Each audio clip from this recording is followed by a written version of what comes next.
Neither money pays, nor name, nor fame, nor learning. It is character that can cleave through adamantine walls of difficulties.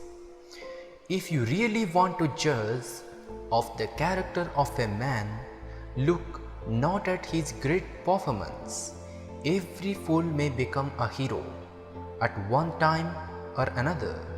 Watch a man do his most common actions. Those are indeed the things which will tell you the real character of a great man.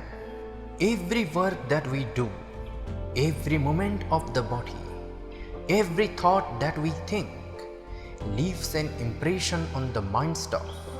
And even when such impressions are not obvious on the surface, they are sufficiently strong to work beneath the surface, subconsciously.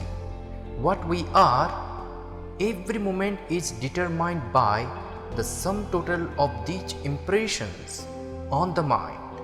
This is really what is meant by character.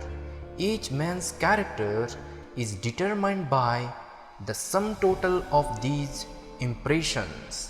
If good impressions prevail, the character becomes good.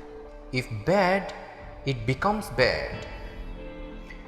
If a man continuously hears bad words, think bad thoughts, does bad actions, his mind will be full of bad impressions, and they will influence his thought and work without his being conscious of the fact.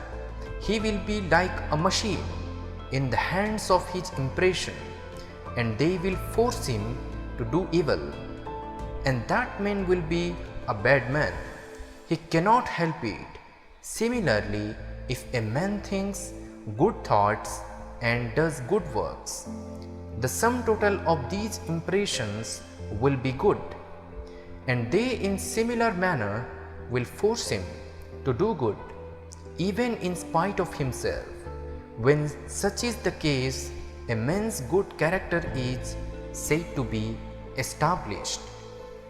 The miseries of the world cannot be cured by physical help only.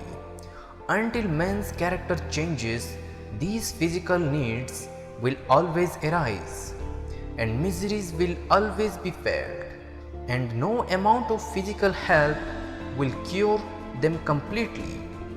The only solution of this problem is to make mankind pure. Ignorance is the mother of all the evil and all the miseries we see. Men have light. Let them be pure and spiritually strong and educated, then alone will misery cease in the world, not before. We may convert every house in the country into a charity asylum. We may fill the land with hospitals, but the misery of man will still continue to exist until man's character changes. Truth does not pay homage to any society, ancient or modern. Society has to pay homage to truth or die. Societies should be molded upon truth, and truth has not to do adjust itself to society. That society is the greatest, which the highest truth become practical. That is my opinion, and if society is not fit for the highest truth, make it so, and the sooner the better. It is in the nature of things that many should fall, that troubles should come, that tremendous difficulties should arise, that selfishness and all the other devils in the human heart should struggle hard.